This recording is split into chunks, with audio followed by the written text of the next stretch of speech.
जे आहे ते पार पडतोय. तुम्ही आता मतदानाचा हक्क बजावलेला आहे. दादा मतदानाचा हक्क बजावलाय. लोकशाहीमध्ये डॉक्टर बाबासाहेब आंबेडकरांनी जे आपल्याला संविधान दिलंय, जे काही आपल्याला घटना दिली, सहकारामध्ये जे काही नियम कायदे आहेत त्याप्रमाणे निवडणुका सगळ्या होत असतात. सहकारातल्या सहकाराच्या पद्धतीने होत असतात. लोकसभा, विधानसभा, स्थानिक स्वराज्य संस्थेच्या त्यांच्या नियमाप्रमाणे होत असतात आणि ही एक सातत्याने चालणारी प्रक्रिया आहे. महाराष्ट्रामध्ये सहकारी साखर कारखाने असतील, जिल्हा बँका असतील, जिल्हा दूध संघ, खरेदी विक्री संघ, मार्केट कमिट्या, ह्या काही सहकारीच्या संस्था आहेत. या सगळ्या सहकारी संस्थांच्या संदर्भामध्ये त्या भागातले शेतकरी याबद्दलचा निर्णय घेत असतात. ते त्या संस्थेचे मालक असतात आणि ते जेव्हा 5 वर्षाच्या करता ते विश्वस्त म्हणून निवड करण्याचं काम करत असतात. तो त्यांचा पूर्ण अधिकार असतो आणि तो अधिकार पार पाडण्याचं काम आता सकाळी 7 वाजल्यापासून संध्याकाळी 6 वाजेपर्यंत होणार आहे.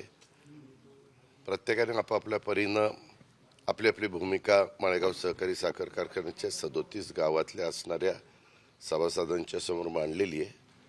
त्यांनी सगळं ऐकून घेतलेलं आहे. आता त्याच्याबद्दलचा निर्णय सुज्ञ सभासद मतदार बंधू भगिनी घेतील.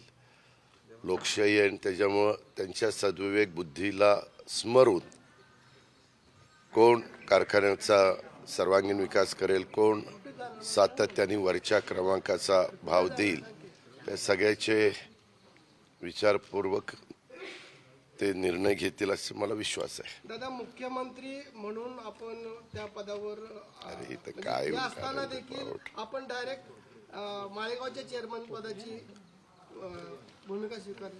तुला काय त्रास होतो? तो माझा अधिकार आहे. मी काय स्वीकारावं? मी आता माझ्या सहयोग गृहनिर्माण संस्थेचा चेअरमन आहे. तुला काही त्रास आहे? लोकशाहीमध्ये तिथले सभासद ठरवतात कुणाला करायचं, काय करायचं. आम्ही जनतेचे प्रतिनिधी आहे. आम्हाला कामाची आवड आहे. संस्था उत्तम चालवण्याची आम्हाला आवड आहे आणि तो माझ्या बारामती तालुक्यातला एक महत्त्वाचा कारखाना आहे. त्याचं पूर्ण कार्यक्षेत्र बारामती तालुक्यातलीच 37 गावं आहेत. छत्रपतीला तर इंदापूर बारामती 2 तालुक्याचं कार्यक्षेत्र आहे. सोमेश्वरला बारामती, पुरंदर, खंडाळा आणि एक पाडेगाव असं कार्यक्षेत्र आहे आणि मी इथलं 35 वर्ष प्रतिनिधित्व करतोय. त्याच्यामुळे जवळपास 1,00,000-1.25 लाख लोकांशी आर्थिक संबंध येणारी ही साखर कारखानदारी ही संस्था आहे आणि त्याच्यामुळं मी त्याच्यात ह्या पदावर जाण्याच्या करता उमेदवारी अर्ज भरलेला आहे. छत्रपतीप्रमाणे दादा, जर माळेगावची निवडणूक म्हणजे हे करण्याचा आपण का प्रयत्न केला जातो? माझी तुम्हाला विनंती आहे की जे आता झालंय ते उकरून काय काढून उपयोग आहे. आता आज मतदान होतंय. ब वर्गाचे प्रतिनिधी इथं मतदान करतायत. बाकीच्या 67 ठिकाणी इतर मान्यवर वेगवेगळ्या ठिकाणी मतदान करतायत. मला असं वाटतं की हा प्रश्न आत्ता विचारण्याची वेळ नाही आहे. एकदा मतदान होऊ द्या, त्याच्यानंतर आपण याबद्दलची विस्तृतपणे चर्चा करू. वाटल्यास तुम्ही माझी मुलाखत ठेवा, त्या मुलाखतीला उत्तर दे. ते तुम्ही ठरवायचं ना. एवढी रंगत म्हणजे रंगत कुठली आली? तुम्ही मीडियाने आणली. मीडियाने आपल्या सगळीकडे बघा, अमके विरुद्ध अमके, अमके विरुद्ध तमके असं तुम्ही दाखवता. मीडिया ह्याच्यामध्ये महत्त्वाचा घटक आहे. मीडियाने जर ते दाखवलं नसतं तर कुठे चर्चाही झाली नसती. अर्थात तुमचा तो अधिकार आहे, तुम्ही ते दाखवताय. तुम्ही त्या पद्धतीनं लोकांना बातम्या सांगण्याचं काम करतायत, माहिती देण्याचं काम करताय. प्रचाराच्या दरम्यान साहेब बोलताना असं म्हणाले की भाजप सोबत जे गेलेले आहेत किंवा मागणी खासदार सुप्रिया सुळेंनी केली. हे मला कुणी काय पांगडी केली त्याला उत्तर मी देत बसत नाही. तो त्यांचा आता मी तुम्हाला उत्तरं दिली, तुम्ही दुसरा विचार. अजित पवार आता असं असं म्हणलं, तुमचं काय म्हणणं आहे? अरे तुमचं काय म्हणणं आहे? तसं माझं मत मी तुमच्या पुढं मांडलं की नाही. इतरांचं प्रत्येकाला त्यांच्या मनाला जे योग्य वाटेल ते उत्तर देण्याचा अधिकार संविधानाने दिलेला आहे. त्यांनी ते उत्तर दिलेलं आहे. मला ह्यांच्या कुणाच्याही उत्तरावर माझी नो कॉमेंट्स. समजलं? वारीच्या संदर्भातला प्रश्न आहे. उडी ठेवली गेली तुमच्या मार्गदर्शनाखाली बँक चालते आरोप केला जातो. माझ्या मार्गदर्शनाखाली बँक चालत नाही.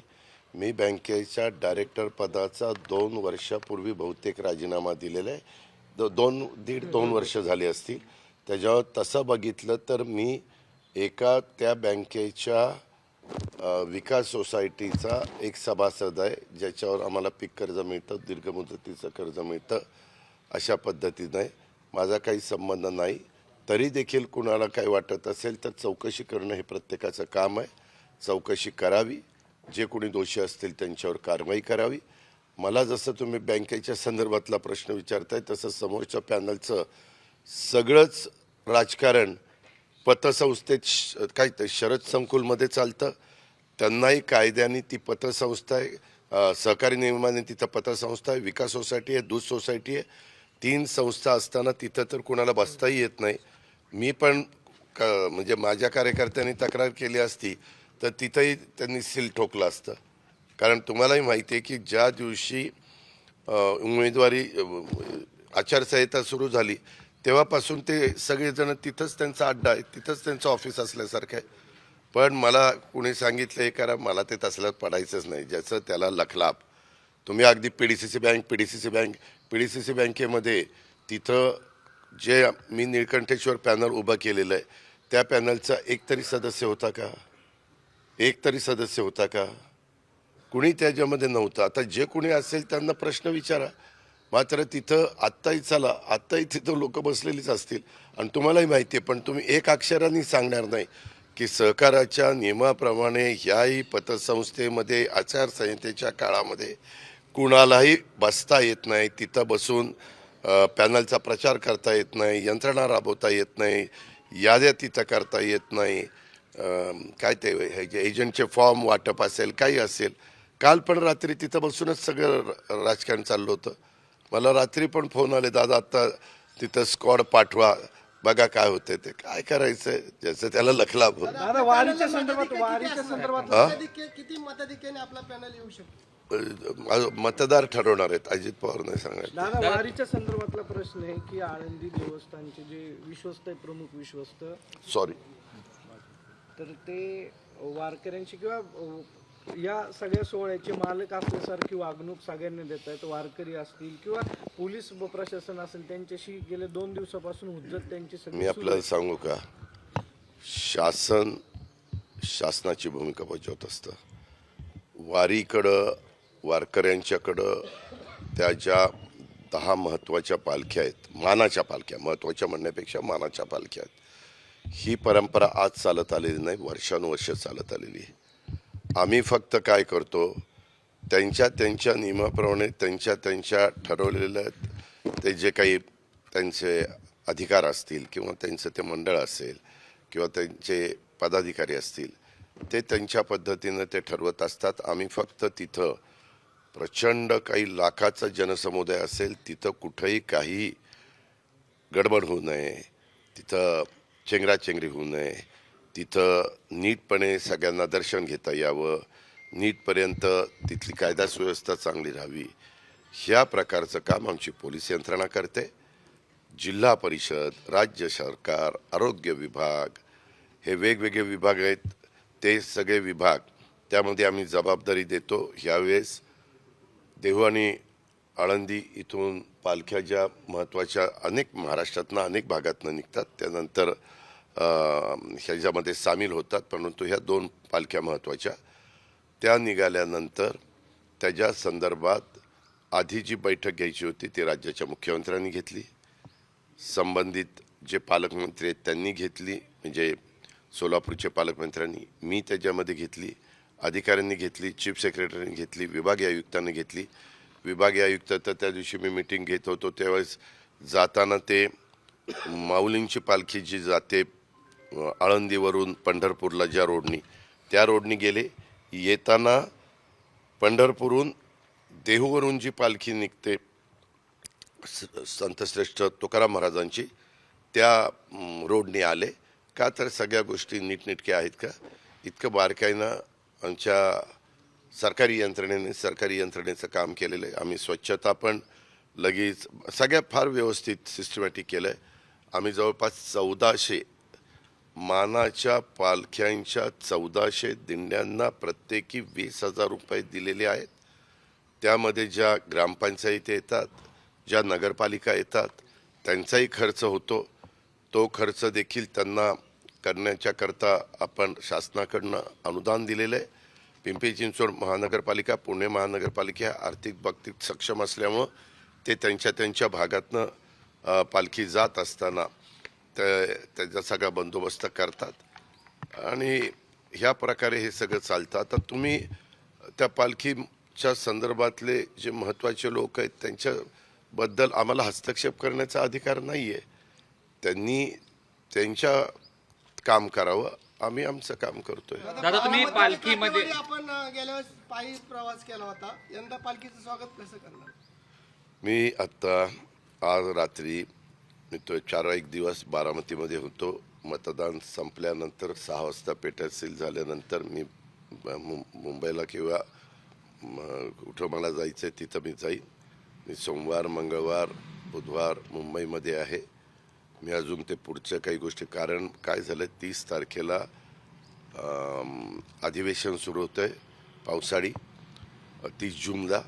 त्याच्यामुळं पुरवणी मागण्या, इतर गोष्टी ह्या सगळ्याच्या बद्दलच्या बैठका उद्यापासून माझ्या त्या बाबतीमध्ये सुरू होतील आणि ते सगळी जी काही वित्त विभाग म्हणून, नियोजन विभाग म्हणून आम्हाला आमची जबाबदारी पार पाडावी लागते विभागाला, ती पार पाडण्याच्याबद्दल मुख्यमंत्री, उपमुख्यमंत्री ह्या मान्यवरांशी चर्चा करून आम्ही त्या कामात आता स्वतःला झोकून देणार आहे.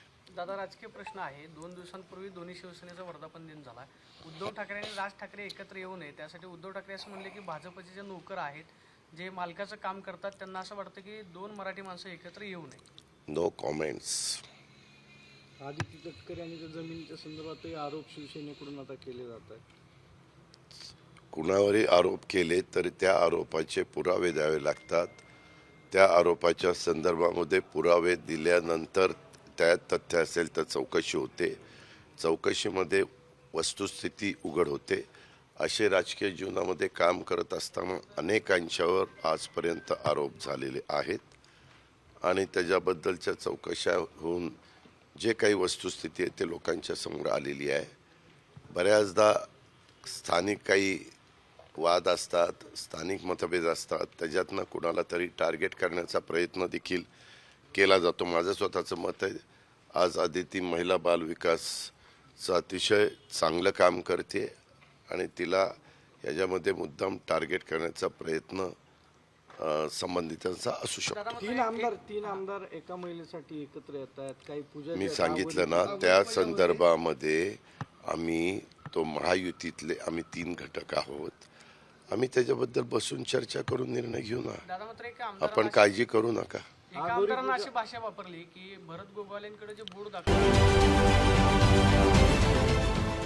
देश विदेशातील प्रत्येक घडामोडींचे लाईव्ह अपडेट मिळवण्यासाठी आता साम टीव्हीच्या सर्व सोशल मीडिया प्लॅटफॉर्मला लाईक, फॉलो आणि सबस्क्राईब करा. तसंच सर्व नोटिफिकेशनसाठी बेल आयकॉन प्रेस करायला विसरू नका.